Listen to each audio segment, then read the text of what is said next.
sad about himself. Coach, I know the game just ended, up and down, you guys took a double overtime. How big a win is this, and how obviously big was he? Well, it's a great win. We played a terrific team that played terrific. We didn't play great, but we played good. And we had one guy go off. And then we had KJ come in off the bench, and was great. But I think that we can play better, but I don't know if an individual can play better. I mean, that's as good as, I told him, I don't remember us ever having a player play better than that. He's exhausted. You know, hell, he can't even make a free throw. Jeez. You know, he's exhausted, but you know, it was unbelievable. That, you know, wasn't just the shot he made in overtime. I thought the one in regulation had a great chance to go down, and it wasn't a good look. The one in overtime, at least he had a little space, but yeah, and the way they guard, it's hard to run stuff because it's a switch and they down it so much and keep it on the side. It's hard to run stuff. But we did get the ball downhill, and we got to the free throw line in the second half, did in the first half, and we didn't shoot it well. We rebounded the ball great, except for 2 possessions. You know, those 2 possessions, you know, almost cost us the game. And you get either one of those, the game's probably going to be over. But I'm really proud of them. They fought hard, and of course, he was unreal. It's been a wild few weeks, close games like that. I mean, how much of that contributed to once you let that 12-point lead go and then have to go to overtime, that your guys could kind of stand back up and say, here, let's go do this again? Yeah, how much did we lead by when it was 12? Because I think it was 7 with like 7 minutes left. Yeah, 12 was somewhere in 13 or right. so. Yeah, but you know, you shouldn't look at it that way. I don't think, because basketball, when you have 2 good teams that playing, it's always a game of runs. You can always dissect the thing, saying, well, they gave that up or they went on this, but that's what happens, ebbs and flows. I mean, so you know, if you get off to an 8-0 run and the other team scores 8 straight, we gave up an 8-point lead. That's not real. And tonight we did give up the lead because they made some great plays, and of course their kid was just as good as Ochai, I mean, for the most part. And so, and we couldn't guard him. KJ's the only one that had a chance to guard him, and you know, we decided not to trap him because we didn't want to give up threes, and we thought if we could do a good job, we could get him being a 2 shooter, but you know, we just didn't do a good job till KJ was in there, and made a big difference when we could switch 5 and didn't have to guard a ball screen too. So there are a lot of things that we can use moving forward, I think, to help us, especially in games like that. But you know, guys, you know, whether we want to admit it or not, because I think luck is an element in winning games like that, they seem to like the moment. They seem to not panic. There was a lot of poise out there, you know, when the goaltending counts, and you guys saw it. I'm sure it was a good call, but it probably, I bet, was like an NFL call, indecisive, or it wasn't overturnable or whatever. So I'm sure it was a good call, but down 5, and I don't know what was left, 1.5 minutes or whatever, and the guys just played. So I was really impressed watching them in those situations, even though, you know, I was a nervous wreck. We've heard Ochai talk about the work that he's put in to have this kind of season, and you just mentioned you haven't seen a player maybe individually play that well, especially against Tech. People don't do that to their defense. No, people don't do that to them, you know, and when he says he works hard, he works harder in every drill than everybody else. He works harder in every shot prep. He works harder than everybody in that regard, and I think we got a team full of pretty hard workers, but it's a different level. Elevation on each shot, getting off quick, not taking it, not. He practices game speed all the time, and that's why, you know, the kid's exhausted. But you know, just think, you know, if we have a run out, he's got a layup, and you know, he's just going so fast, he basically tricks it and misses it. But that could have won the game, you know, probably, and then obviously getting a rebound. Either one of those rebounds could have won the game when they were just right there. So, you know, we hurt ourselves, but gosh dang, the guys just hung in there and had so much poise, especially on the offensive end late. You last thing for me, you said Michigan State that you wanted to be more of that assassin. Has he done that throughout the year, and would you call him that now? Yeah. Let's not call him anything hope he can keep going doing what he's doing yet, but, you know, it's too early for any type of postseason awards, but, you know, he's gotta be in the conversation for top 2 or 3 for National Player of the Year. There hasn't been 2 or 3 of his equals out there. Now that could change overnight, but what he's done the last 3 games, I think, speaks volumes, not just because of numbers, but because of circumstance and how he did it.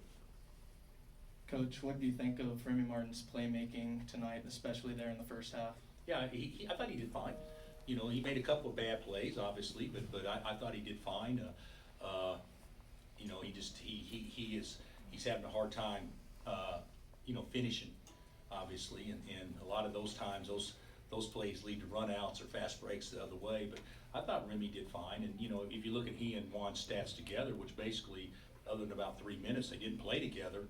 You know, it's good, but it's 4-17, and we got to get more consistent play out of that.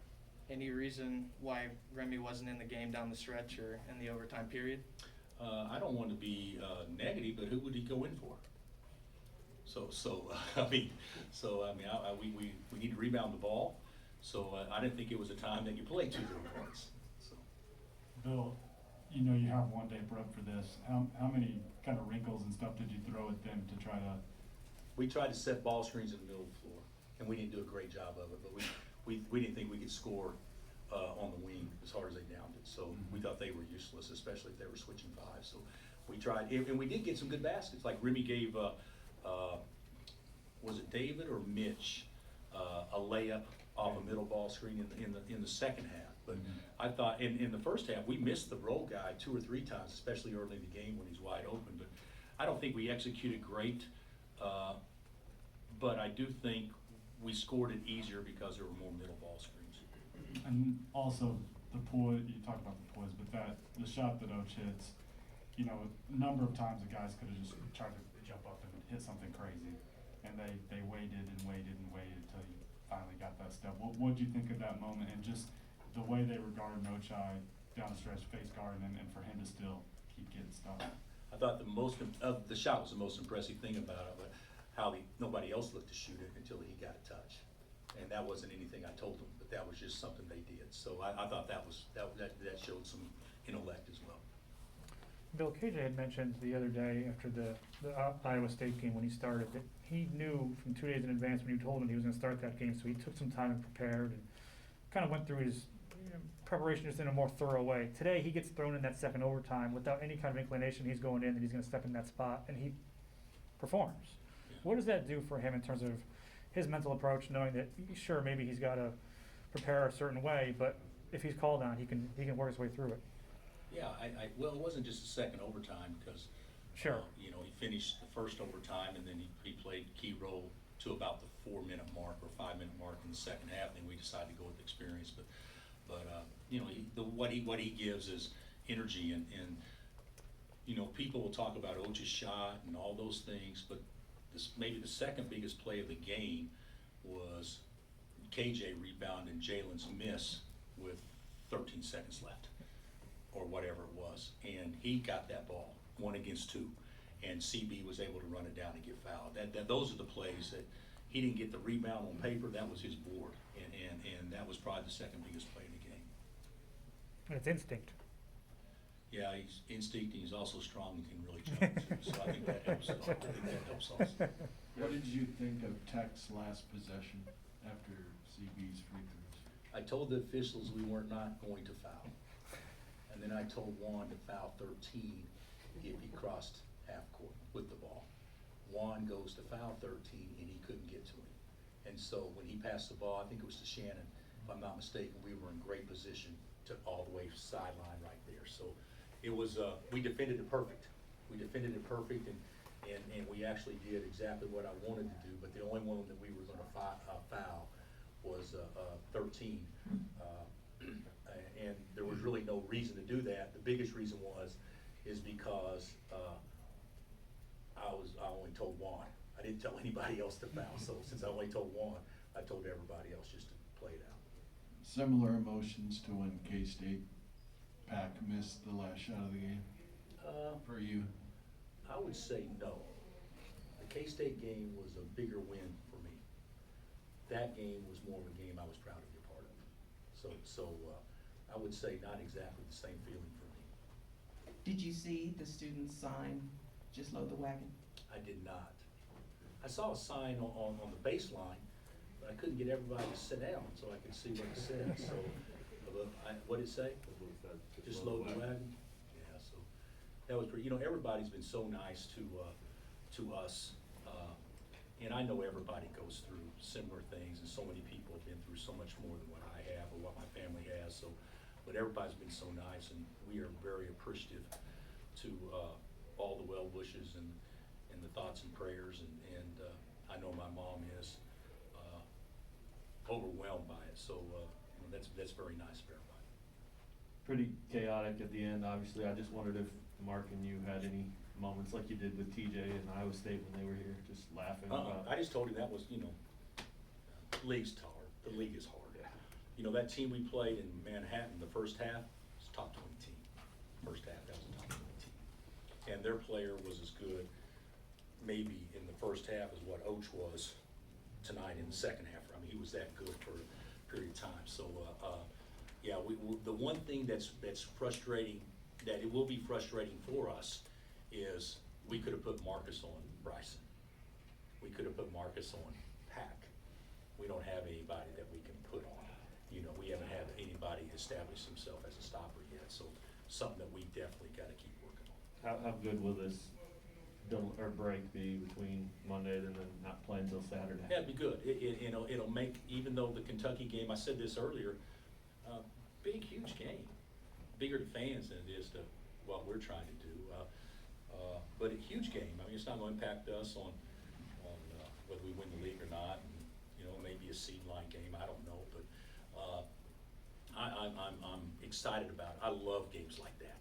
And I know our players do, and I guarantee their players do as well. So it'll be a fun game, but then you look at it right after that at Iowa State, Baylor, at Texas. So, we can't put so much emphasis on one that we forget about what's really more important, even though I know fans will.